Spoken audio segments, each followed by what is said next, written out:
ವೀಕ್ಷಕರ ನಮಸ್ಕಾರ, ಗರುಡ ನ್ಯೂಸ್ಗೆ ಸ್ವಾಗತ. ನಾನು ನಿಮ್ಮ ಮಲ್ಲೇಶ್ ಕಮ್ತೂರ್. ವೀಕ್ಷಕರ, ಇತ್ತೀಚೆಗೆ ಭಾರಿ ಸುದ್ದಿಯಲ್ಲಿದ್ದಂತಹ ಒಂದು KYC ಮೈನ್ಸ್ಗೋಸ್ಕರವಾಗಿ ಏನೊಂದು ಪರಿಸರವನ್ನು ಕಟಾವು ಮಾಡತಕ್ಕಂಥ ಒಂದು ವಿಷಯಕ್ಕೆ ಸಂಬಂಧಪಟ್ಟಂಗೆ ರೈತ ಸಂಘಟನೆಗಳು ಮತ್ತು ಪ್ರಗತಿಪರ ಸಂಘಟನೆಗಳು, ದಲಿತ ಸಂಘಟನೆಗಳು ಭಾರಿ ಸದ್ದು ಮಾಡಿ ಅದನ್ನು ಬಹಳ ದೊಡ್ಡ ಮಟ್ಟದಲ್ಲಿ ವಿರೋಧ ಮಾಡಿತ್ತು. ಅದಕ್ಕೆ ಸಂಬಂಧಪಟ್ಟಂತೆ ಇವತ್ತು ಕೂಡ ಬಹಳ ದೊಡ್ಡ ಮಟ್ಟದಲ್ಲಿ ದಲಿತ ಪರ ಸಂಘಟನೆಗಳು, ರೈತ ಸಂಘಟನೆಗಳು, ಪ್ರಗತಿಪರ ಸಂಘಟನೆಗಳು ಇವತ್ತು ಬಹಳ ದೊಡ್ಡ ಮಟ್ಟದಲ್ಲಿ ಒಂದು ಸ್ಟ್ರೈಕ್ ಅನ್ನು ಮಾಡಿತ್ತು. ಅದಕ್ಕೆ ಸಂಬಂಧಪಟ್ಟಂತೆ ಇವತ್ತು ಆ ಒಂದು ಹೋರಾಟದ ಫಲ ಮತ್ತು ವಿಫಲಗಳ ಬಗ್ಗೆ ಇಲ್ಲಿರ್ತಕ್ಕಂಥ ಮುಖಂಡರನ್ನು ಮಾತಾಡ್ತಕ್ಕಂಥ ಪ್ರಯತ್ನ ಮಾಡ್ತೀನಿ. ಬನ್ನಿ ಸ್ನೇಹಿತರೆ. ಸರ್ ನಮಸ್ಕಾರ. ಇವತ್ತು KYC ವಿರುದ್ಧವಾಗಿ ಒಂದು ಬೃಹತ್ವಾದಂಥ ಒಂದು ಪ್ರತಿಭಟನೆ ಮಾಡಿದ್ರು. ಇವತ್ತು ಇದಕ್ಕೆ ಸಂಬಂಧಪಟ್ಟಂತೆ ಆ ಕಂಪನಿಯಿಂದ ಒಂದು ಏನು ನಿಮಗೆ ಭರವಸೆಗಳು ಸಿಕ್ಕು ಮತ್ತು ಸರ್ಕಾರದಿಂದ ಏನು ಭರವಸೆ ಸಿಕ್ತು ಹಾಗೂ ನಿಮ್ಮ ಒಂದು ಹಕ್ಕೊತ್ತಾಯ ಏನಿತ್ತು ಸರ್? ಇವತ್ತೇನು ದೇವದಾರಿ 1,000 ಎಕರೆ ಭೂಮಿಯಲ್ಲಿ ಇದು 3ನೇ ಸಲ ಏನು ಅಳತೆ ಮಾಡ್ತೀವಿ, ಸರ್ವೆ ಮಾಡ್ತೀವಿ ಅಂತೇನೆ ಬಂದಿದ್ದರು. ಅದಕ್ಕೆ ನಮ್ಮೆಲ್ಲ ರೈತರು ವಿರೋಧ ಒಡ್ಡಿದ್ದೀವಿ. ಇವತ್ತು ವಾಪಸ್ಸನ್ನು ಕಳಿಸಿದ್ದೀವಿ. ಯಾಕೆ ವಾಪಸ್ ಕಳಿಸಿದ್ದೀವಿ ಅಂದರೆ ಈಗಾಗಲೇ ಪರಿಸರ ತುಂಬ ನಷ್ಟ ಆಗಿದೆ ಈ ಸಂಡೂರು ತಾಲೂಕಿನಲ್ಲಿ. ಒಂದು ಕಡೆ ಏನು ಪರಿಸರ ಉಳಿಸ್ಬೇಕು, 32,000 ಕೋಟಿಗಳನ್ನು ಏನು ಟ್ಯಾಕ್ಸ್ನಲ್ಲಿ ಬಂದಂಥ ಮೈನಿಂಗ್ ಟ್ಯಾಕ್ಸ್ನಲ್ಲಿ ಬಂದಂಥ 32,000 ಕೋಟಿ, ಅದರಲ್ಲಿ ಸಂಡೂರು ಭಾಗಕ್ಕೆ 22,000 ಕೋಟಿ ಖರ್ಚು ಮಾಡಬೇಕು, ಪರಿಸರ ಉಳಿಬೇಕಂತ ಒಂದು ಕಡೆ ನಾಟಕ ಮಾಡ್ತಾ ಇದೆ. ಇನ್ನೊಂದು ಕಡೆ 1,00,000 ಗಿಡ ಕಡಿಯುವಂಥ ಕಾರ್ಯಕ್ರಮ ಅದೇ ಸರ್ಕಾರ ಮಾಡ್ತಾ ಇದೆ. ಅದಕ್ಕೋಸ್ಕರ ವಿರೋಧವನ್ನು ಮಾಡಿದ್ದೀವಿ. ಇವತ್ತೆಲ್ಲ ಅಧಿಕಾರಿಗಳಿಗೆ ಇನ್ನೊಂದು ಸಲ ಇಲ್ಲಿಗೆ ಬಂದರೆ ಏನು ನಾವು ಮರುಕಟ್ಟೆ ಹಾಕೋ ಕಾರ್ಯಕ್ರಮ, ಮರ ಕಡಿಯೋದಕ್ಕೆ ಬಿಡೋದಿಲ್ಲ, ಮರುಕಟ್ಟೆ ಹಾಕೋ ಕಾರ್ಯಕ್ರಮ ರೈತ ಸಂಘ ಮಾಡುತ್ತೆ ಅಂತ ಈಗಾಗಲೇ ಅವರಿಗೆ ಸ್ಪಷ್ಟವಾಗಿ ಆದೇಶವನ್ನು ಹೇಳಿದ್ವಿ. ನಮ್ಮ ನಿಲುವನ್ನು ಕೂಡ ಅವ್ರ ಮುಂದೆ ಹೇಳಿದ್ವಿ. ಸರ್, ಈಗ ನಮಗೆ ಒಂದು ಪ್ರಶ್ನೆ. ಇವತ್ತು ಯಾವುದೇ ಒಂದು ಕಾರ್ಖಾನೆ ಅಥವಾ ಒಂದು ಗಣಿ ಪ್ರಾರಂಭ ಮಾಡ್ತಕ್ಕಂಥ ಸಂದರ್ಭದಲ್ಲಿ ಇಲ್ಲಿನ ಗ್ರಾಮ ಪಂಚಾಯತಿ ಒಂದು ಸುಪ್ರೀಂ ಅಂತ ಅನ್ಸ್ಕೊಳುತ್ತೆ. ಇಲ್ಲಿನ ಗ್ರಾಮ ಪಂಚಾಯತಿ ಪರವಾನಗಿ ಮೇಲೇ ಮುಂದಿನ ಕಾರ್ಯಕ್ರಮಗಳು ನಡಬೇಕಾಗುತ್ತೆ.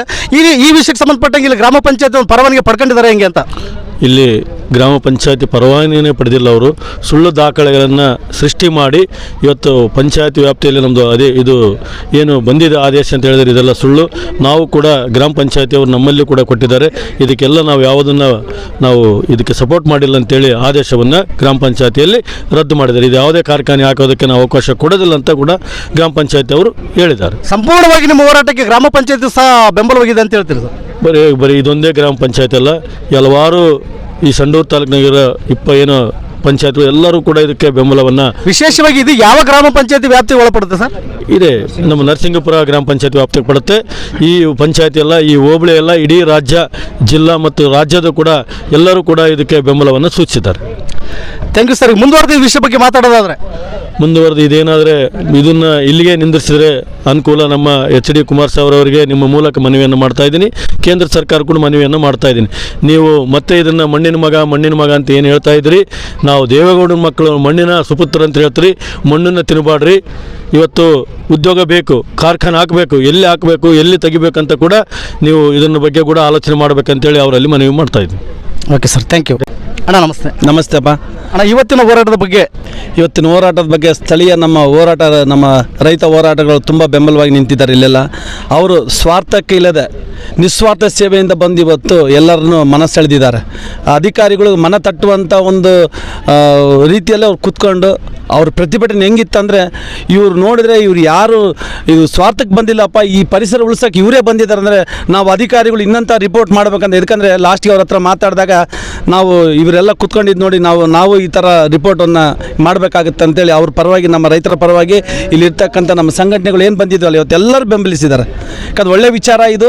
ಯಾಕಂದರೆ ಇವತ್ತು ಸಂಘಟನೆಗಳು ಎಲ್ಲ ಒಟ್ಟಿಗೆ ಸೇರೋದು, ಇವೆಲ್ಲ ಮಾಡೋದಂದರೆ ಇದು ಒಂದು ಒಳ್ಳೆಯ ಗುರಿ. ಮುಂದೆ ಇಂಥವು ಯಾವನ ಬಂದರೆ ಇಂಥವನ್ನ ತಡೆಗಟ್ಟಲಿಕ್ಕೆ ನಮ್ಮ ಸಂಘಟನೆಗಳು ಯಾವಾಗಲೂ ಮುಂದಿರ್ತೀವಿ ಅಂತೇಳಿ ಈ ಮಾತನ್ನ ಖಂಡಿತವಾಗಿ ಹೇಳ್ತೀನಿ ನಾನು. ಇವತ್ತಿನ ಈ ಹೋರಾಟಕ್ಕೆ ಯಾವ್ಯಾವ ಸಂಘಟನೆಗಳು ಬೆಂಬಲ ಕೊಟ್ಟಿದ್ರು ಸರ್? ನಮ್ಮ ಕರ್ನಾಟಕ ರಾಜ್ಯ ರೈತ ಸಂಘ, ಹಸಿರು ಸೇನೆ, ಮತ್ತು ಇವರು ಕರ್ನಾಟಕ ರಾಜ್ಯ ರೈತ ಸಂಘ, ದಲಿತ ಸೇನೆ, ಆಮೇಲೆ ಅಂಬೇಡ್ಕರ್ ಸಮಿತಿ, ರಕ್ಷಣಾ ವೇದಿಕೆ, ಇವೆಲ್ಲ ಇನ್ನೊಂದು ಹಲವಾರು ಸಂಘಟನೆಗಳು, ಕಮ್ಯುನಿಸ್ಟ್ ಮೇನ್ SUCI, ನಮ್ಮ ಅಕ್ಕ SUCI, ಮತ್ತು ಆಮೇಲೆ ನಮ್ಮ ಜನಸಂಗ್ರಾಮ ಪರಿಷತ್, ಇದು ಮುಂದಾಳತ್ವದಿಂದ ನಾವೆಲ್ಲರೂ ಅವ್ರ ಹಿಂದೆ ನಾವು ಹಿರೇಮಠ ಸರ್ ಏನು ದಾರಿ ಹಾಕ್ಕೊಟ್ಟಿದ್ರಲ್ಲ ಆ ದಾರಿ ಮುಖಾಂತರ ಎಲ್ಲರೂ ನಾವು ಈ ಪ್ರತಿಯೊಬ್ಬರದ ಹಕ್ಕು ಇದು. ಬರೀ ನಮ್ಮ ಸಂಘಟನೆಗಳೊಂದೇ ಬಂದಿರಲ್ಲ, ಇವತ್ತು ಯಾರು ಬಾಹ್ಯವಾಗಿ ಬೆಂಬಲ ಅವರೆಲ್ಲರೂ ಕೃತಜ್ಞತೆ ಸಲ್ಲಿಸ್ತಾನೆ. ಆಮೇಲೆ ಎಲ್ಲ ಅಧಿಕಾರಿಗಳು ಕೂಡ ಇವತ್ತೆಲ್ಲರೂ ಭಾಳ ಮನವರಿಕೆ ಮಾಡಿಕೊಟ್ರು. ನಮ್ಮವರೆಲ್ಲ ಕೆಲವರೆಲ್ಲ ಲೀಡರ್ಸ್ ಎಲ್ಲ ಮಾತಾಡಿದ್ರು ಹಿಂಗಿದೆ ಅಂದರೆ ಲಾಸ್ಟಿಗೆ ಅವರು ವಿಚಾರ ಏನಿರುತ್ತೆ ಅಂತ ಅವ್ರ ಬಾಯಲ್ಲಿ ಕೇಳಿದ್ವಿ. ಯಾಕಪ್ಪ ಅಂದರೆ ಇವತ್ತೆಲ್ಲ ಫಾರೆಸ್ಟ್ ಇಲಾಖೆ ಅಂದರೆ ಗಿಡ ಬೆಳೆಸೋದು. ಇವಾಗ ಗಿಡ ಕಡೆಗೆ ನೀವು ಹೆಂಗೆ ಕೊಡ್ತೀರ ಅಂದಾಗ, ಇಲ್ಲ ನಾವು ಈ ವರದಿನ ಇನ್ನೊಂದು ಸಾರಿ ಪರಿಶೀಲನೆ ಮಾಡಿ ಕಳಿಸ್ತೀವಿ ಅಂತ ಹೇಳಿದ್ದಾರೆ. ನಮಗೊಂದು ಖುಷಿ ತಂದಿರೋದಂದರೆ ಇವತ್ತು ಇಲ್ಲಿಗೆ ಸ್ಥಗಿತವಾಯಿತು. 3ನೇ ಸಾರಿ ಬಂದಾಗ ಎರಡು ಸರಿ ಒಂದು ಸರಿ ಬಂತು ನಾವೇ ಕಳಿಸಿದ್ವಿ, ಸ್ವಲ್ಪ ಜನ ಬಂದಿದ್ವಿ. ಎರಡನೇ ಸರಿ ಬಂದರು, ಯಾರನ್ನ ಕರ್ಕೊಂಬಂದರು, ಅದು ಏನೋ ಮಾಡೋಕ್ಕಾಗಲಿಲ್ಲ. ನಾವು ಸಂಡೂರು ಭೂಮಿಯಲ್ಲಿರೋದು, ನಾವಿಲ್ಲಿ ನ್ಯಾಯಕ್ಕೆ ಹೋರಾಡಿದ್ರೆ ಮಾತ್ರ ನಮ್ಗೆ ಏನನ್ನ ಇಲ್ಲಿ ಆಗುತ್ತಾ, ಇಲ್ಲಿದ್ರೆ ಆ ಕುಮಾರಸ್ವಾಮಿ ನಮ್ಗೆ ಯಾರನ್ನೂ ಶ್ರಮಿಸಲ್ಲ. ಈಗ ನಾವು ಕರ್ಮ ಇಲ್ಲೇ ಅನುಭವಿಸ್ಬೇಕು. ಕರ್ಮ ನಾಳೆ ನಾಡ್ದ ನಮ್ಮ ಮಕ್ಕಳಿಗೆ ಆಗೋದಲ್ಲ, ಅದು ಆ ಥರ ಆಗಬಾರ್ದು. ಅವರು ಮನಸ್ಸು ದೇವ್ರು ನಮ್ಮ ಕುಮಾರಸ್ವಾಮಿ ಅವ್ರ ಮನಸ್ಸು ಪರಿವರ್ತನೆ ಮಾಡಿ ಅವರು ಈ ಹೋರಾಟಕ್ಕೆ ಬೆಂಬಲ ಮಾಡ್ಬೇಕಂತೇಳಿ ನಾನು ಹೇಳ್ತೀನಿ. ಒಟ್ಟಾರೆಯಾಗಿ ಸಂಡೂರು ತಾಲೂಕಿನ ಜನ ಇವತ್ತೇನೋ ಒಂದು ಎದುರು ನೋಡ್ತಾ ಇದ್ರು, ಈ ವಿಷಯಕ್ಕೆ ಸಂಬಂಧಪಟ್ಟಂಗೆ ಭಾಳ ಕಾತುರದಿಂದ ನೋಡ್ತಾ ಇದ್ರು, ಏನಾಗುತ್ತೆ ಅಂತ ಹೇಳ್ಬಿಟ್ಟು ಇವತ್ತಿನ ಜನಗಳು ಏನು ಹೇಳಕ್ಕೆ ಇಷ್ಟಪಡ್ತಾರೆ ಈ ವಿಷಯಕ್ಕೆ ಸಂಬಂಧಪಟ್ಟಂಗೆ? ಪರಿಸರ ಅಂದರೆ ಬರೀ ರೈತರದ್ದು ಒಂದಲ್ಲ, ಪ್ರತಿಯೊಬ್ಬರದು ಪರಿಸರ ಅಂದರೆ ಪ್ರತಿಯೊಬ್ಬರದು. ಅದಕ್ಕೆ ಪ್ರತಿಯೊಬ್ಬರು ಕಟ್ಟುನಿಟ್ಟಾಗಿ ನಿಂದಿರಬೇಕು. ಯಾಕಂದರೆ ಪರಿಸರ ಕಳ್ಕೊಂಡು ನಾವು ಎಷ್ಟೆಲ್ಲ ಅನುಭವಿಸ್ತಾ ಇದ್ದೀವಿ. ನಾವು ಇಲ್ಲೇ ಸುತ್ತಮುತ್ತ ಹಳ್ಳಿಗಳು ನೋಡ್ತಾ ಇರ್ಬೋದು, ಎಷ್ಟೊಂದು ಧೂಳು, ಅದರಿಂದ ಇವತ್ತು ಎಷ್ಟೊಂದು ಅನಾರೋಗ್ಯದಿಂದ ಪಡೆದಿದ್ವಿ. ಈ ಅರಣ್ಯ ಉಳಿಸ್ಕೋಬೇಕನ್ನೋ ಒಂದು ನಿಟ್ಟಿನಿಂದ ಇವತ್ತೆಲ್ಲರೂ ಹೋರಾಟಕ್ಕೆ ಬಂದಿದ್ದಾರೆ. ಅದಕ್ಕೆ ನನಗೆ ಭಾಳ ಸಂತೋಷವಾಗಿದೆ. ನನಗೆ ಅಲ್ಲ, ಒಟ್ಟಾರೆಯಾಗಿ ಇವತ್ತು ಏನು ಗಿಡ ಕಡಿತಕ್ಕಂಥ ಪ್ರಶ್ನೆ ಇಲ್ಲಿ ಇವತ್ತಿಗೆ ಎಂಡ್ ಆಯ್ತು. ಹೌದು, ಇದು ಎಂಡ್ ಆದಂಗೆ. ಅದಕ್ಕೆ ಜನಸಾಮಾನ್ಯರು ಪ್ರಜ್ಞೆ ಹೋಗಿದೆ ಅಂದರೆ ಅದು ಎಂಡ್ ಆದಂಗೆ. ಅದು ಅವ್ರಿಗೆ ಹೇಳಿದೀವಿ, ಇದು ಯಾವುದೇ ಥರಕ್ಕೆ ನೆಕ್ಸ್ಟ್ ಬರಬಾರ್ದು ಅಂತ ಹೇಳಿದೀವಿ. ಅದು ಮುಂದಿನ ವಿಚಾರದಲ್ಲಿ ಮುಂದೆ ನೋಡೋಣ. ಈಗ ನಾವಂತೂ ಈಗ ಅದನ್ನು ಪೂರ್ತಿ ತಡೆದು ಅದು ಬ್ಯಾಡ್ ಅಂತಾನೆ ಅವ್ರನ್ನ ವಾಪಸ್ ಕಳಿಸಿದ್ದೀವಿ. ಧನ್ಯವಾದಗಳಣ್ಣ. ನಮಸ್ಕಾರ ಮೇಡಮ್ ಅವರೇ, ನಮಸ್ತೆ. ಇವತ್ತಿನ ಹೋರಾಟದ ಬಗ್ಗೆ ನಿಮ್ಮನ್ನು ಕೇಳೋದಾದ್ರೆ? ಇವತ್ತು ಭಾಳ ಅದ್ಭುತವಾಗಿ ಹೋರಾಟ ನಡೆದಿದೆ. ಮೊದಲಿಗೆ ಇಲ್ಲಿ ಹಲವಾರು ಸಂಘ ಸಂಸ್ಥೆಗಳು ಎಲ್ಲರದು ಒಂದೇ ಒಂದು ಕನಸು ಇಟ್ಕೊಂಡು ಬಂದಿದ್ದಾರೆ. ಇಡೀ ಒಂದು ದೇವದಾರಿ ಉಳಿಸ್ಬೇಕು, ಅದು ಇಡೀ ಸಂಡೂರು ತಾಲೂಕು ಬಳ್ಳಾರಿ ಜಿಲ್ಲೆಗೆ ಅದು ಉಸಿರು ಅನ್ನೋ ರೀತಿಯಲ್ಲಿ ಪ್ರತಿಭಟಿಸಿ ಇವತ್ತು ಯಶಸ್ವಿಯಾಗಿದೆ. ಮೊದಲಿಗೆ ಹೋರಾಟ ಮಾಡಿದಂಥ ಎಲ್ಲ ಸಂಘ ಸಂಸ್ಥೆ, ಈ ಸುತ್ತಮುತ್ತ ಗ್ರಾಮದ ಜನತೆಗೆ ನಾನು ಹೃತ್ಪೂರ್ವಕವಾದ ಅಭಿನಂದನೆಗಳನ್ನ ಹೇಳೋಕ್ಕೆ ಇಷ್ಟಪಡ್ತಾ ಇದ್ದೀನಿ. ಅದ್ಭುತವಾಗಿ ಇವತ್ತು ಹೋರಾಟ ನಡೆದಿದೆ. 3-4 ಇಲಾಖೆಯವರು ಯಾರು ಸರ್ವೆ ಮಾಡೋಕ್ಕೆ ಬಂದರು, ಅವ್ರಿಗೆ ಮನವರಿಕೆ ಆಗೋ ರೀತಿಯಲ್ಲಿ, ಇದು ಬರೀ ಅವರು ಸರ್ಕಾರದ ಇಲಾಖೆಯ ಪ್ರತಿನಿಧಿಗಳಾಗಿ ಏನು ಬಂದಿದ್ದರು, ಮಾನವೀಯತೆಯಿಂದ ನೋಡಬೇಕನ್ನೋಂಥ ಮನಪರಿವರ್ತನೆ ಮಾಡೋ ರೀತಿಯಲ್ಲಿ ಇವತ್ತು ಎಲ್ಲ ನಮ್ಮ ಮುಖಂಡರುಗಳು ಅವರಿಗೆ ಮನವರಿಕೆ ಮಾಡಿದರು. ಅಷ್ಟೇ ಅಲ್ಲ, ಇದು ಅಕ್ರಮವಾಗಿ ಪರ್ಮಿಷನ್ಗಳು ತೊಗೊಂಡಿದ್ದಾರೆ, ಎಷ್ಟೋ ಒಂದು ಕಾನೂನುಗಳನ್ನ ಗಾಳಿಗೆ ತೂರಿದ್ದಾರೆ. ಅವೆಲ್ಲ ವಿಷಯಗಳನ್ನ ನಾವು ಮನದಟ್ಟು ಮಾಡಿದ್ದೀವಿ. ಸೊ ಈ ರೀತಿ ದೌರ್ಜನ್ಯದಿಂದ ನೀವೇನಾದರೂ ಮಾಡಿದ್ದೇ ಆದರೆ ಇಲ್ಲಿ ಎಲ್ಲ ಜನಗಳ ಒಂದು ವಿರೋಧದೊಂದಿಗೆ ನೀವು ಮಾಡೋದಾಯ್ತಂದರೆ ಜೀವ ಕೊಡೋಕ್ಕೂ ನಾವು ತಯಾರಿದ್ದೀವಿ ಅನ್ನೋಂಥ ಮಾತು ಹೇಳಿ ಅವರಿಗೆ ವಾಪಸ್ ಇದನ್ನ ಸರ್ವೆ ನಿಲ್ಲಿಸ್ಬೇಕಂತಂದು ಅವರೇ ಅವ್ರ ಬಾಯಿಂದ ಅದನ್ನು ಹೇಳೋ ತನಕ ನಾವು ಈ ಹೋರಾಟನ ವಾಪಸ್ ತಗೊಂಡಿಲ್ಲ. ಅತ್ಯಂತ ಯಶಸ್ವಿಯಾಗಿದೆ. ಒಂದು ನಿಜವಾಗ್ಲೂ ಕೂಡ ಅವರು ಮತ್ತೆ ದೇವದಾರಿ ಅಂತಂದು ನೆನಪು ಮಾಡಿಕೊಂಡ್ರೆ ಇಡೀ ಒಂದು ಜನ ಸಮುದಾಯ, ಎಲ್ಲ ಸಂಘ ಸಂಸ್ಥೆಗಳು ಎದ್ದು ಬರುತ್ತೆ ಅನ್ನೋಂಥ ಒಂದು ಎಚ್ಚರಿಕೆ ಕೊಟ್ಟಿದ್ದೀವಿ. ಸೊ ಇವತ್ತು ನಿಜವಾಗ್ಲೂ ಕೂಡ ಭಾಳ ಸಂತೋಷದ ವಿಷಯ. ಆದರೆ ಅವ್ರೇನು ಇವಾಗ ವಾಪಸ್ ಹೋಗಿದ್ದಾರೆ, ನಾವೆಲ್ಲ ಕೂಡ ಏನು ಮೈಮರ್ತಿಲ್ಲ. ಇವತ್ತು ಬೂದಿ ಮಿಚ್ಚಿದ ಕೆಂಡ ಅಂತಲೇ ಹೇಳ್ತೀನಿ ನಾನು. ಅವರು ಮೇಲಿಂದ ಡೆಲ್ಲಿಯಿಂದ ಪರ್ಮಿಷನ್ ತೊಗೊಂಬಂದಿವಿ ಅನ್ನೋಂಥದ್ದು ಭಾಳ ಇದೆ ಮನಸ್ಸಲ್ಲಿ. ಏನು ಹೆಚ್ಚಂದರೆ ಇವತ್ತೊಂದು ಬಂದು ಹೋಗಿದ್ದಾರೆ ಅಂತ ಇರ್ಬೋದು. ಬಟ್ ಇವತ್ತು ನಾವು ಮಾಡಿರೋಂಥ ಪ್ರತಿಭಟನೆ ಸಾಂಕೇತಿಕ. ಇನ್ನು ಮುಂದಿನ ದಿನದಲ್ಲಿ ಇಡೀ ಊರುಗಳು ಅಷ್ಟೇ ಅಲ್ಲ, ರಾಜ್ಯ ಮಟ್ಟದಲ್ಲಿ ರಾಷ್ಟ್ರ ಮಟ್ಟದಲ್ಲೂ ಕೂಡ ಈ ಒಂದು ಹೋರಾಟದ ಧ್ವನಿನ ನಾವು ಎತ್ತೋ ರೀತಿ ಮಾಡ್ತೀವಿ. ಸೊ ನಾವೆಲ್ಲ ಹೋರಾಟಗಾರರು ಯಾರಿದ್ದೀವಿ ಭಾಳ ಎಚ್ಚರಿಕೆಯಿಂದ ಕೂಡ ಇದ್ದೀವಿ. ನಾನು ಮತ್ತೆ ಎಲ್ಲ ಹೋರಾಟಗಾರರಿಗೆ ಮತ್ತೆ ಕರೆ ಕೂಡ ಕೊಡ್ತೀನಿ ಈ ಮೂಲಕ. ಈ ಒಂದು ಇವತ್ತೇನು ನಾವು ನಿರ್ಧಾರ ತಗೊಂಡಿದ್ದೀವಿ, ಇದು ಮುಂದಿನ ಪೀಳಿಗೆ, ಮುಂದಿನ ಜನಾಂಗ ಉಳಿಬೇಕಂತಂದರೆ ನಾವು ಎಚ್ಚರದಿಂದ ಇದ್ದು ಇವ್ರು ಯಾವುದೇ ಮಾರ್ಗದಲ್ಲಿ ಒಳಗೆ ನೂಕೋದಕ್ಕೆ ನಾವು ಬಿಡಬಾರ್ದು ಅಂತ ನಾನು ಕೇಳ್ಕೊತಾ ಮತ್ತೊಮ್ಮೆ ಹೋರಾಟಗಾರರಿಗೆ ನಾನು ಅಭಿನಂದಿಸ್ತಾ ಇದ್ದೀನಿ. Thank you madam. ಬ್ರದರ್, ನಿಮ್ಮ ಹೆಸರು? ನಮ್ಮ ಹೆಸರು KB ಮೌನೇಶ್ ಅಂತೇಳಿ, ಕರ್ನಾಟಕ ರಾಜ್ಯ ಸಂಘದ ತಾಲೂಕು ಕಾರ್ಯಾಧ್ಯಕ್ಷರು. ನಾವು ಇವತ್ತೇನು ಸಾಂಕೇತಿಕ ಪ್ರತಿಭಟನೆ ಮಾಡಿದ್ವಿ, ಇದು ಕೇಂದ್ರ ಸರ್ಕಾರ ಮತ್ತು ರಾಜ್ಯ ಸರ್ಕಾರಕ್ಕೆ ಒಂದು ಎಚ್ಚರಿಕೆ ಹೋಗ್ತಕ್ಕಂಥ ಒಂದು ಸಂದೇಶ. ನಮ್ಮ ಸಂಡೂರು ತಾಲೂಕಿನಲ್ಲಿರ್ತಕ್ಕಂಥ ಎಲ್ಲ ಸಂಘಟನೆಗಳು ಹಾಗೂ ಹೋರಾಟಗಾರರು ನಾವೆಲ್ಲರೂ ಒಂದು ಸಂದೇಶ ರವಾನೆ ಮಾಡಿದ್ವಿ. ಇನ್ನು ಮುಂದುಗಡೆ ರಾಜ್ಯ ಸರ್ಕಾರ ಮತ್ತು ಕೇಂದ್ರ ಸರ್ಕಾರಗಳು ಇಲ್ಲಿನ ಗಣಿಬಾಧಿತ ಜನಪ್ರದೇಶ ಏನಿದಾವೆ ಎಲ್ಲ ಗ್ರಾಮಗಳಲ್ಲಿ ಈ ಗಣಿ ಆದಿರೋ ಲಾರಿಗಳು ಏನು ಇವತ್ತು ಜನರ ಆರೋಗ್ಯದ ಮೇಲೆ ದುಷ್ಪರಿಣಾಮ ಬೀರ್ತಾ ಇದೆ, ಇದನ್ನು ಗಂಭೀರ ಸಮಸ್ಯೆಯನ್ನು ಪರಿಗಣಿಸಿ ಮತ್ತು ಇದನ್ನು ಕೂಡಲೇ ಪರ್ಯಾಯ ರಸ್ತೆಯನ್ನು ಮಾಡಿಕೊಂಡು ಸುಗಮವಾಗಿ ಗಣಿಗಾರಿಕೆ ಮಾಡ್ಕೊಂಡು ಹೋದಲ್ಲಿ ಎಲ್ಲ ಸಾರ್ವಜನಿಕರಿಗೂ ಅನುಕೂಲ ಆಗುತ್ತೆ. ಯಾವುದೇ ಕಾರಣಕ್ಕೆ KYCL ಇವತ್ತೇನು ಸರ್ವೆ ಕಾರ್ಯ ಜಂಟಿ ಸರ್ವೆಗೇನು ಬಂದಿರಲ್ಲ, ಇದು ಯಾವುದೇ ಕಾರಣಕ್ಕೆ ಅವರು ಮತ್ತೆ ಏನೋ ಜನನ ಮರೆಸಿ ಮತ್ತು ಅವ್ರ ಚಾಳೆಯನ್ನು ಮುಂದುವರಿಸ್ಬೋದು ಅಂತ ನನಗೆ ಅನಿಸ್ತಾ ಇದೆ. ಯಾವುದೇ ಕಾರಣಕ್ಕೆ ಈ ಸರ್ವೆಗೆ ನಾವಂತೂ ಮೈ ಮರ್ತಿಲ್ಲ, ಬೂದಿ ಮುಚ್ಚಿದ ಕೆಂಡ ಥರನೇ ಇದೀವಿ ನಾವು ಕೂಡ. ಮತ್ತೊಂದು ಸಾರಿ ಅವ್ರು ಮರುಕಳಿಸ್ತಾರೆ ನಿಮ್ಮ ಮುಂದಿನ ಹೋರಾಟ. ಮತ್ತು ನಾವು ನೋಡ್ತೀವಿ, ಇದು ನಾವು ಡಿಸೆಂಬರ್ ನಂತರ ಅಥವಾ ಜನವರಿ ನಂತರ ಮತ್ತೆ ಇದೇನಾದರೂ ಇವರು ಚಾಳಿ ಮುಂದುವರಿಸಿ ಆದಲ್ಲಿ ನಾವು ಇದನ್ನು ಒಂದು ಉಗ್ರವಾದಕ್ಕಿಂತ ನಮ್ಮ ಗಾಂಧಿ ತತ್ವ ಏನಿದೆಯಲ್ಲ, ಅಹಿಂಸಾತ್ಮಕವಾಗಿ ನಾವು ರಾಜ್ಯ ಮತ್ತು ಕೇಂದ್ರ ಇದು ರಾಷ್ಟ್ರ ಮಟ್ಟದಲ್ಲಿ ಹೋರಾಟ ಮುಂದುವರಿಸ್ತೀವಿ ಅಂತೇಳಿ ನಾನು ಒಂದೆರಡು ಮಾತು ಹೇಳಕ್ಕೆ ಇಷ್ಟಪಡ್ತಾ ಇದ್ದೇನೆ. Thank you sir. ನಿಮ್ಮ ಹೆಸರು? ನಮ್ಮ ಹೆಸರು ಸುಭಾನ್ ಅಂತ. ನಾವು ಯಶವಂತ ನಗರದವರು ಮತ್ತು ತಾಲೂಕು ಯುವ ರೈತ ಸಂಘದ ಯುವ ಅಧ್ಯಕ್ಷರಾಗಿ ಇಲ್ಲಿ ಕಾರ್ಯನಿರ್ವಹಿಸ್ತಾ ಇದ್ದೀವಿ. ಹೇಳಿ, ಈಗ ಇವತ್ತಿನ ಒಂದು ಹೋರಾಟಕ್ಕೆ ನಿಮಗೆ ಸಿಕ್ಕಂತ ಫಲ, ವಿಫಲತೆಗಳ ಬಗ್ಗೆ ನಿಮ್ಮನ್ನು ಕೇಳೋದಾದ್ರೆ? ಫಲ ಅನ್ನೋದಕ್ಕಿಂತ ಮುಖ್ಯವಾಗಿ ಇವತ್ತು ನಡೆದಿರ್ತಕ್ಕಂಥದ್ದು ಒಂದು ಅದ್ಭುತವಾದ ಒಂದು ಮೊದಲ ಹೆಜ್ಜೆ ಅಂತ ಹೇಳ್ತೀನಿ ನಾನು. ಅದ್ಭುತವಾದ ಒಂದು ಮೊದಲ ಹೆಜ್ಜೆಯನ್ನು ನಾವು ಇಟ್ಟಿದ್ದೀವಿ. ಸೊ ಇನ್ನು ನಾವು ಅಂತ್ಯ ಸಕ್ಸಸ್ ಅಂತ ಕಂಡಿಲ್ಲ. ಈಗ ಏನೇನಿದು ಇದು ಅಂತ್ಯಕ್ಕಾದರ ಆರಂಭ ಅಂತಾರಲ್ಲ, ಇದು ಈಗಿನ ಆರಂಭದ ಸ್ಥಿತಿಯಲ್ಲಿ ಉದ್ಭವ ಆಗಿದೆ ಅನ್ನೋದು ನನ್ನ ಅಭಿಪ್ರಾಯ. ಏನಕ್ಕಂದರೆ ಇವತ್ತಿನ ಮಟ್ಟದಲ್ಲಿ ಇವತ್ತು ಸೆಂಟ್ರಲ್ ಗೌರ್ಮೆಂಟಿಂದ ಒಂದು ಯಾವುದೇ ರೀತಿಯ ಶಾಸಕಾಂಗದಾಗಲಿ ಕಾರ್ಯಾಂಗದ ವ್ಯವಸ್ಥೆ ಇಟ್ಕೊಂಡು ನಮ್ಮನ್ನು ತುಳಿಯಲಿಕ್ಕೆ ಏನು ಪ್ರಯತ್ನ ಪಡ್ತಿದ್ದಾರೆ ಕಾನೂನಾತ್ಮಕವಾಗಿ, ಅದು ಅಸಾಧ್ಯ.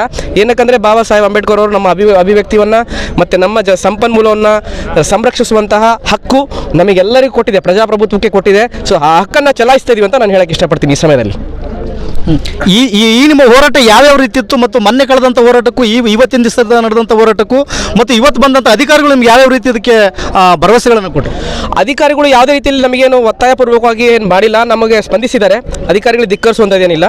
ಅಧಿಕಾರಿಗಳು ಒಳ್ಳೆ ರೀತಿಯಿಂದಲೇ ಸ್ಪಂದಿಸಿದರೆ, ನಾವು ಹೇಳಿದಾಗೆ ಅವರು ಕೂಡ ಪರಿಪಾಲನೆ ಮಾಡಿದ್ದಾರೆ. ಸೊ 1-2 ಸತಿ ಇಲ್ಲೇ ಅಕ್ಕಪಕ್ಕದವರು ನಮ್ಮ ಅಣ್ಣ ತಮ್ಮಂದ್ರಂತ ಆಗಿರುವಂಥವರು ಒಂದು ಯಾವುದೋ ಒಂದು ಆಮಿಷಗಳಿಗೆ ಬಲಿಯಾಗಿ ಅವರ ಬುದ್ಧಿಯನ್ನು ಅಜ್ಞಾನದ ಪರಮಾವಧಿ ಕೊಟ್ಟು ನಮ್ಮನ್ನು ಪ್ರಶ್ನೆ ಮಾಡಕ್ಕೆ ಬಂದಿದ್ದರು. ಆ ಒಂದು ದೇಶದಲ್ಲಿ ಸಣ್ಣ ಒಂದು ಮಾತುಕತೆ ಅಚಾತುರ್ಯ ನಡೆದಿತ್ತು, ಅಷ್ಟು ಬಿಟ್ಟರೆ ಮತ್ತೆ ಅದಕ್ಕೆ ಏನು ಆ ಥರದವನ್ನು ಗಮನ ಸೆಳೆಯುವಂಥ ಮತ್ತು ನೆಗೆಟಿವ್ ಆಗಿ ಇಂಪ್ಯಾಕ್ಟ್ ಆಗ್ತಕ್ಕಂಥ ಸನ್ನಿವೇಶ ನಡೆದಿಲ್ಲ ಅಂತ ನನ್ನ ಅಭಿಪ್ರಾಯ ಹೇಳ್ತಕ್ಕೆ ಇಷ್ಟಪಡ್ತೀನಿ. ಆಮೇಲೆ ನಮ್ಮ ಹೋರಾಟ ಅತ್ಯುನ್ನತವಾಗಿ ಒಂದು ಒಳ್ಳೆ ಹೆಜ್ಜೆ ಇಟ್ಟಿದ್ದೀವಿ. ಇವತ್ತೆಲ್ಲ ನಾಳೆ 100% ಸಕ್ಸಸ್ ಕಾಣ್ತೀವಿ. ಇವತ್ತು ಎಷ್ಟೇ ದುಡಿದ್ರೂ ಕೂಡ ಚಿನ್ನದ ಅಕ್ಕಿ ಅಂತ ತಿನ್ನಕ್ಕೆ ಸಾಧ್ಯ ಇಲ್ಲ, ಅನ್ನದ ಅಕ್ಕಿನೇ ತಿನ್ನಬೇಕಾಗ್ತದೆ. ಭೂಮಿ ಇದ್ದರೆ ನಾವೆಲ್ಲ, ಗಾಳಿ ಇದ್ದರೆ ನಾವು ಬದುಕೋದು. ಗಾಳಿ ಇಲ್ಲಾಂದರೆ ಲಾಸ್ಟ್ ಟೈಮ್ ಕೊರೋನಾ ಬಂದಾಗ ಬರೀ ಆಕ್ಸಿಜನ್ ಕೊರತೆ ಆದಾಗ ಎಷ್ಟೋ ಜನ ಗಾಳಿ ಇಲ್ಲದೇ ಉಸಿರಾಡೋಕ್ಕಾಗಲಾರ್ದೆ ಭಯಪಟ್ಟೆ ಅರ್ಧ ಜನ ಸತ್ತೋಗಿದ್ದಾರೆ. ಆ ಥರದಲ್ಲಿ ಈಗ ಕೊರೋನಾದ ವಾಸ್ತವ ಸ್ಥಿತಿನ ನಿಜವಾಗಿ ಪ್ರಕೃತಿ ತತ್ವವಾಗಿ ನಮಗೆ ಕೊಡ್ತಿತ್ತಂದರೆ ನಾವು ಬದುಕೋದಕ್ಕೆ ಹೇಗೆ ಸಾಧ್ಯ ಆಗುತ್ತೆ? ಹಾಗಾಗಿ ಎಲ್ಲರೂ ಮನದಟ್ಟು ಮಾಡ್ಕೊಳ್ಬೇಕಾಗ್ತದೆ. ನನ್ನದು ನಿಮ್ಮದು ಅಂತಲ್ಲ, ಇಲ್ಲಿ ಬಂದಿರತಕ್ಕಂಥ ಎಲ್ಲರೂ ಏನು ಒಂದು ದೇಹ ಶರೀರ ಆತ್ಮ ಅಂತ ಏನು ಇಟ್ಕೊಂಡು ಇವತ್ತು ನಾವು ಜೀವಿಸ್ತಾ ಇದ್ದೀವಿ. ಅದಕ್ಕೆ ಬಹುಮುಖ್ಯವಾದದ್ದು ಮೂಲಭೂತವಾದಂತಹ ಗಾಳಿ, ನೀರು, ಒಳ್ಳೆಯ ಪ್ರಕೃತಿ ಮತ್ತು ಒಂದು ನಾವು ಬದುಕ್ತಕ್ಕಂತಹ ಒಳ್ಳೆಯ ಒಂದು ನೈರ್ಮಲ್ಯವಾದ ವಾತಾವರಣ. ಇದನ್ನು ಹೇಳಕ್ಕೆ ಇಷ್ಟಪಡ್ತೀನಿ. ಇದನ್ನೆಲ್ಲ ಸಂರಕ್ಷಿಸೋದು ನಿಮ್ಮೆಲ್ಲರ ಹೊಣೆ. ನೀವು ಕೂಡ ಇದ್ರ ಜೊತೆ ದಾರಿ ಆಗಬೇಕು. ನೀವು ಕೂಡ ಇದರ ಜೊತೆ ಒಂದು ಶಕ್ತಿಯಾಗಿ ಹೊರಹೊಮ್ಮಬೇಕು. ಅದ್ರ ಜೊತೆ ನಮ್ಮ ರೈತ ಸಂಘದವರು ಕೂಡ ಆಗಿರಲಿ, ಜನಸಂಗ್ರಾಮ ಪರಿಷತ್ ಆಗಿರಲಿ, ದಲಿತ ಸೇನೆಗಳಾಗಿರಲಿ, ಕರ್ನಾಟಕ ರಕ್ಷಣಾ ವೇದಿಕೆಯವರಾಗಿರಲಿ, KRS ಪಕ್ಷದವರಾಗಿರಲಿ, ಆಮೇಲೆ ನಮ್ಮ ಮೇಡಮ್ಮರಾಗಿರಲಿ, ಅವರೆಲ್ಲರೂ ಕೂಡ ಒಂದು ಶಕ್ತಿಗೆ ಒಂದು ಭುಜ ಶಕ್ತಿಯನ್ನು ನೀಡಿ ಒಂದು ಅಜಾನಭಾವವಾಗಿ ನಾವು ಇವತ್ತು ಒಂದು ಹೆಜ್ಜೆನ ಇಟ್ಟಿದ್ದೀವಿ ಅಂತ ಹೇಳೋಕ್ಕೆ ನಾನು ಹೆಮ್ಮೆ ಪಡ್ತೀನಿ. ಇವತ್ತು ಆ ಒಂದು ಸನ್ನಿವೇಶದಲ್ಲಿ ಪಾಲ್ದಾರಿಕೆ ನಾನು ತೊಗೊಂಡಿರೋದಕ್ಕೆ ದೇವನಿಗೆ, ಆ ಪ್ರಕೃತಿ ಸೃಷ್ಟಿಕರ್ತನಿಗೆ ನಾನು ಅಗಾಧವಾದ ಒಂದು ಥ್ಯಾಂಕ್ಸ್ ಅನ್ನು ಹೇಳಕ್ಕೆ ಇಷ್ಟಪಡ್ತೀನಿ. Thank you brother. ಸರ್, ನಿಮ್ಮ ಹೆಸರು? ನನ್ನ ಹೆಸರು ಕೆ ಕಲೀಮ್ ಅಂತೇಳಿ, ಸಮಾಜ ಪರಿವರ್ತನಾ ಸಮುದಾಯದಿಂದ ಬಂದಿದ್ದೀನಿ. ಹೇಳಿ ಸರ್, ಇವತ್ತಿನ ಹೋರಾಟದ ಬಗ್ಗೆ ತಮ್ಮನ್ನು ಕೇಳೋದಾದ್ರೆ? ಇವತ್ತಿನ ಹೋರಾಟ ತುಂಬ ಯಶಸ್ವಿಯಾಗಿದೆ. ಇಲ್ಲಿ ಹಲವಾರು ಸಂಘಟನೆಗಳು ಇವೆಲ್ಲ ಹೋರಾಟ ನಮ್ಮ ಕರ್ತವ್ಯ, ನಾವು ಇದನ್ನು ಉಳಿಸಲೇಬೇಕು ದೇವದಾರಿ ಅಂತಕ್ಕಂಥ ನಿಟ್ಟಿನಲ್ಲಿ ಮಹಿಳೆಯರು ಮತ್ತು ಎಲ್ಲ ಸಂಘಟನೆಯವರು ಬಂದು ಈ ಒಂದು ಹೋರಾಟವನ್ನು ಯಶಸ್ವಿ ಮಾಡಿದ್ದಾರೆ. ನಾವು ಪ್ರಕೃತಿಗೆ ಯಾವಾಗಲೂ ಚಿರುನುಡಿ ಆಗಬೇಕು. ಆದರೆ ಕೆಲವೊಂದು ಕಂಪನಿಗಳು ಈ ಪ್ರಕೃತಿ ಅಂತೇಳಿ ಅವ್ರಿಗೆ ಗೊತ್ತಿಲ್ಲ, ಅದರ ಮಹತ್ವ ಕೂಡ ಗೊತ್ತಿಲ್ಲ.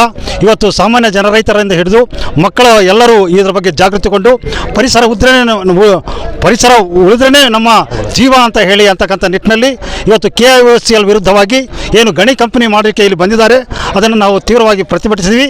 ಎಲ್ಲವೂ ಯಶಸ್ವಿಯಾಗಿದೆ ಅಂತೇಳಿ ನಾನು ಹೇಳಕ್ಕೆ ಇಷ್ಟಪಡ್ತೀನಿ. Thank you sir, thank you. Brother, ನಿಮ್ಮ ಹೆಸರು? ನನ್ನ ಹೆಸರು ರಾಜು ಅಂತೇಳಿ. ಇವತ್ತಿನ ಈ ಹೋರಾಟಕ್ಕೆ ನೀವು ಕೂಡ ಬೆಂಬಲ ಕೊಟ್ಟಿದ್ದೀರಿ. ಏನು ಅನಿಸುತ್ತೆ ಈ ಹೋರಾಟದಲ್ಲಿ? ಏನೇನು ಅಧಿಕಾರಿಗಳು ಯಾವ ರೀತಿ ನಿಮಗೆ ಸ್ಪಂದಿಸಿದ್ರು? ಈ ಹೋರಾಟಕ್ಕೆ ಪಾಲ್ಗೊಂಡಿದ್ದು ನಮಗೆ ನಮ್ಮ ಸೌಭಾಗ್ಯ ಅಂತಲೇ ಭಾವಿಸ್ತೀವಿ. ಯಾಕಂತಂದರೆ ಪರಿಸರ ನಮ್ಮೆಲ್ಲರ ಮೂಲಭೂತ ಹಕ್ಕು. ಈ ಒಂದು ಹಕ್ಕನ್ನು ಯಾರೋ ಒಬ್ಬರು ಬಂದು ಲೂಟಿ ಮಾಡ್ಕೊಂಡು ಹೋಗ್ತಾರೆ ಅಂದರೆ ನಾವೆಲ್ಲರೂ ಅವರಿಗೆ ಬಿಟ್ಕೊಡೋಕ್ಕೆ ತಯಾರಿಲ್ಲ. ಇಲ್ಲಿ ಸ್ಥಳೀಯರಾಗಿರ್ಬೋದು, ಆಮೇಲೆ ಎಲ್ಲ ರೈತ ಸಂಘಟನೆ ಆಗಿರ್ಬೋದು, ಇನ್ನು ಉಳಿತಪರ ಸಂಘಟನೆಗಳು ಭಾಳಷ್ಟು ಸಪೋರ್ಟಿವ್ ಈ ಒಂದು ಹೋರಾಟಕ್ಕೆ. ನಮಗೆ ಯಾವುದೇ ರೀತಿಯ ಈ ಒಂದು ಹೋರಾಟಕ್ಕೆ ತೊಂದರೆ ಬಂದಿಲ್ಲ ಅಧಿಕಾರಿಗಳಿಂದ. ಸೊ ಅವರಿಗೆ ಮನಗೊಟ್ಟು ನಾವೆಲ್ಲ ನಮ್ಮ ಬೇಡಿಕೆಗಳನ್ನು ಎಲ್ಲ ಹೇಳಿದ್ದೀವಿ ಅವರಿಗೆ. ಬೇಡಿಕೆಗಳು ಯಾವ ರೀತಿ ಅಂತಂದರೆ, ನಮಗೆ ಮೈನ್ಸ್ ಬೇಕಾಗಿಲ್ಲ, ನಮಗೆ ಪರಿಸರ ಬೇಕು, ನಮಗೆ ಪ್ರಕೃತಿ ಬೇಕು, ನಮಗೆ ಸ್ವಚ್ಛವಾದಂಥ ಗಾಳಿ ಬೇಕು. ಮೈನ್ಸಿಂದ ಬರ್ತಿರೋಂಥ ಲಾರಿಗಳಲ್ಲಿ ಸತ್ತಿರೋದು ಎಲ್ಲ ನಮ್ಮಂಥ ಬಡವರೇ. ಯಾರೋ ಮೈನಿಂಗ್ ಮಾಡ್ತಿರೋಂಥ ದೊಡ್ಡ ಅಧಿಕಾರಿಗಳ ಮಕ್ಕಳು ಸತ್ತಿಲ್ಲ, ಆಮೇಲೆ ದೊಡ್ಡ ದೊಡ್ಡ ಅಧಿಕಾರಿಗಳು ಯಾರೂ ಸತ್ತಿಲ್ಲ. ಯಾರೋ ಒಬ್ಬರು ಮಾಡೋದಕ್ಕೆ ನಾವು ಬಲಿಯಾಗೋಂಥ ಕೆಲಸ ಆಗ್ತಿದೆ. ಹಂಗಾಗಿ ನಮಗೆ ಯಾವುದೇ ರೀತಿ ಬೆಂಬಲ ನಮಗಿಲ್ಲ. ಸೊ ಹಂಗಾಗಿ ನಾವು ದೇವದಾರಿ ಮೈನ್ಸನ್ನು ಮಾಡೋದಕ್ಕೆ ವಿರೋಧ ಮಾಡ್ತಿದ್ವಿ ನಮ್ಮ ಸಂಘಟನೆ ಕಡೆಯಿಂದ. Thank you brother, thank you very much. Sir, ತಮ್ಮ ಹೆಸರು? ನಮ್ಮ ಹೆಸರು ಮಲ್ಯಪ್ಪ ಅಂತೇಳಿ, ಬಳ್ಳಾರಿ ಜಿಲ್ಲಾ ದಲಿತ ಸೇನೆ ಉಪಾಧ್ಯಕ್ಷರಾಗಿ ನಾವು ಇವತ್ತು ರಣಜಿತ್ಪುರ ಮತ್ತು ಇಲ್ಲಿ ಕೆಲವು ಗ್ರಾಮಗಳು ಈ ದೇವದಾರಿ ಮೈನ್ಸು ನಿಂದಿರಿಸ್ಬೇಕಂತೇಳಿ ಸರ್ವೇದವ್ರು ಬಂದಿದ್ದರು. ಎಲ್ಲ ಇಲಾಖೆಯರು ಇವತ್ತು ಆಗಮಿಸಿದ್ರು. ಪೊಲೀಸ್ ಡಿಪಾರ್ಟ್ಮೆಂಟ್ ಆಗಿರ್ಬೋದು, ಸರ್ವೆ ಡಿಪಾರ್ಟ್ಮೆಂಟ್ ಆಗಿರ್ಬೋದು, ಎಲ್ಲ ಇಲಾಖೆಯರು ಇವತ್ತು ಬಂದಿದ್ದರು. ಅದನ್ನು ಇವತ್ತು ಎಲ್ಲ ನಮ್ಮ ಸಂಡೂರು ತಾಲೂಕಿನ ಜನ ಮತ್ತು ರೈತ ಪರ ಸಂಘಟನೆಗಳು ಮತ್ತು ದಲಿತ ಪರ ಸಂಘಟನೆಗಳು ಮತ್ತು ರಕ್ಷಣಾ ವೇದಿಕೆಯ ಸಂಘಟನೆಗಳು ಹಲವಾರು ಸಂಘಟನೆಗಳು ಕ್ರೋಢೀಕರಣ ಮಾಡಿ ಇವತ್ತು ಅದನ್ನು ನಿಲ್ಲಿಸಬೇಕೆಂಬ ಉದ್ದೇಶದಿಂದ ನಮ್ಮ ದಲಿತ ಸೇನೆ ಕಡೆಯಿಂದ ಕೂಡ ಇವತ್ತು ನಾವು ಉಗ್ರ ಹೋರಾಟ ಮಾಡ್ತಾಯಿದ್ದೀವಿ. ಅದನ್ನು ಖಂಡನೀಯ ಮಾಡ್ತಾಯಿದ್ದೀವಿ. ಯಾಕೆ ಅಂತಂದರೆ ಇವತ್ತು ಸುಮಾರು ಫಾರೆಸ್ಟ್ ಅರಣ್ಯದಲ್ಲಿ ಮೈನ್ಸ್ಗಳಾಗಿದ್ದಾವೆ. ಎಲ್ಲರಲ್ಲಿ ಕೆಲಸ, ಎಲ್ಲ ಮನೆಗಳಲ್ಲಿ ಕೆಲಸ ಮಾಡ್ತಾ ಇದ್ದಾರೆ, ದುಡ್ಕೊಂಡು ತಿಂತಾ ಇದ್ದಾರೆ, ಡ್ರೈವರ್ಗಳಿದ್ದಾರೆ, ಎಲ್ಲ ಮನೆಗಳಲ್ಲಿ ಕೆಲಸಕ್ಕೆ ವ್ಯವಸ್ಥಿತವಾಗಿ ಇದ್ದಾರೆ. ಎರಡನೇದೇನಾಗಿದ್ರೆ ಇರ್ತಕ್ಕಂಥ ಅರಣ್ಯ ಭೂಮಿಯನ್ನು ನಾವು ಉಳುಮೆ ಮಾಡಿ ಉಳಿಸ್ಬೇಕಂತೇಳಿ ಇವತ್ತು ಹೋರಾಟ ಇದೆ. ಅದು ಉಳಿಸ್ಲಿಲ್ಲ ಅಂದರೆ ಮುಂದಿನ ನಮ್ಮ ಮಕ್ಕಳು ಮರಿಗೆ ನಾವು ಚಿಪ್ಪು ಕೊಡಬೇಕಾಗ್ತದೆ. ಯಾಕಂದರೆ ಇವತ್ತು ವೈಜ್ಞಾನಿಕವಾಗಿ ಇವತ್ತು ನಾವು ನೋಡಿದಾಗ ಇವತ್ತು ಪರಿಸರ ಇಲ್ಲದೆ ಮಾನವ ಜನ್ಮ ಇಲ್ಲ. ಪರಿಸರನೇ ಮುಖ್ಯವಾಗಿ ಇವತ್ತಿರ್ತಕ್ಕಂಥದ್ದು, ಅದನ್ನು ನಾವು ಕಾಪಾಡ್ಕೋಬೇಕು. ಇಲ್ಲಿ ಸಂಡೂರಿನಲ್ಲಿರ್ತಕ್ಕಂಥ ಅರಣ್ಯದಲ್ಲಿ ನೂರಾರು ಸಸ್ಯಗಳು ಅವೆಲ್ಲ ಮನುಷ್ಯರಿಗೆ ಬೇಕಾಗಿರ್ತಕ್ಕಂಥ ಒಂದು ಕಾಡಿನಲ್ಲಿರ್ತಕ್ಕಂಥ ಅರಣ್ಯದಲ್ಲಿರ್ತಕ್ಕಂಥ ಪ್ರತಿಯೊಂದು ಜೀವಕೋಶಗಳಾಗಿರ್ಬೋದು, ಪಕ್ಷಿ ಪ್ರಾಣಿ ಆಗಿರ್ಬೋದು, ಪ್ರತಿಯೊಂದು ಇಲ್ಲಿ ಪ್ರಾಣಿ ಪಕ್ಷಿ ಕಾರ್ಯವಾಗಿ ಪರಿಸರ ಮತ್ತು ಅದರ ಜೈವಿಕ ವಿಧಾನ ಕೂಡ ಹಾಳಾಗಿದೆ ಅಂತ ಹೇಳ್ತೀರಿ. ಎಲ್ಲ ಜೈವಿಕ ವಿಧಾನವಾಗಿ ಹಾಳಾಗಿ ಹೋಗ್ತಾ ಇದೆ. ಅದಕ್ಕೋಸ್ಕರ ಇರ್ತಕ್ಕಂಥ ಅರಣ್ಯ ಸಂಡೂರು ತಾಲೂಕಿಗೆ ಬರ್ತಕ್ಕಂಥ ಎಲ್ಲೇ ಆಗಿರಲಿ ಆ ಅರಣ್ಯಗೆ ಈ ರಾಜ್ಯ ಸರ್ಕಾರ ಮತ್ತು ಕೇಂದ್ರ ಸರ್ಕಾರ ಅದನ್ನು ಯಾವುದೇ ರೀತಿಯಿಂದ ಬಿಟ್ಕೊಡಬಾರ್ದು. ಇಲ್ಲಿ ಸ್ಥಳೀಯವಾಗಿ ನಾವು ಯಾವುದೇ ಒಂದಾಗಿರಲಿ ಗ್ರಾಮ ಪಂಚಾಯತಿ ಒಳಗಡೆ ಟರಾವ್ ಮಾಡಬೇಕು. ಟರಾವ್ ಮಾಡಿ ಅಲ್ಲಿಂದ ಅರಣ್ಯ ಹಕ್ಕು ಸಮಿತಿಯಿಂದ ಇವತ್ತು ನೋಟಿಸ್ ತಗೊಂಡು ಅಲ್ಲೇ ಜನಗಳನ್ನ ಆಗುವಗಳನ್ನು ಕೇಳಿ ಮುಂದೆ ಒಂದು ಇಲ್ಲಿ ಗಣಿಗಾರಿಕೆ ಮಾಡಬೇಕು. ಆ ಮಾಡಕ್ಕೆ ನಾವು ಕೊಡೋದೇ ಇಲ್ಲ. ಯಾಕಂದರೆ ಇವು ಇಷ್ಟು ದಿನವರೆಗೆ ಕೊಟ್ಟಿದ್ದೀವಿ. ಇನ್ಮೇಲೆ ಯಾವುದೇ ರೀತಿಯಾಗಿ ನಮ್ಮ ಎಲ್ಲ ದಲಿತ ಪರ ಸಂಘಟನೆಗಳು ಅದನ್ನು ಖಂಡನೀಯವಾಗಿ ಮಾಡ್ತೀವಿ. ಹಾಗಾಗಿ ಇವತ್ತು ದೊಡ್ಡ ಮುಂದೆ ಹೋರಾಟ ಕೂಡ ಮಾಡ್ತಾ ಇದ್ದೀವಿ. ಇವತ್ತು ಯಾವುದೇ ರೀತಿಯಿಂದ ನಾವು ಅದನ್ನು ಸರ್ವೆ ಮಾಡಲಿಕ್ಕೆ ಕೊಡಲ್ಲ ಅಂತೇಳಿ ಎಲ್ಲರಲ್ಲಿ ಮನವಿ ಮಾಡ್ಕೊಳ್ತಾ ಮತ್ತು ಇಲ್ಲಿ ಬಂದಿರತಕ್ಕಂಥ ಎಲ್ಲ ಪರ ಸಂಘಟನೆಗಳಿಗೆ ನಾನು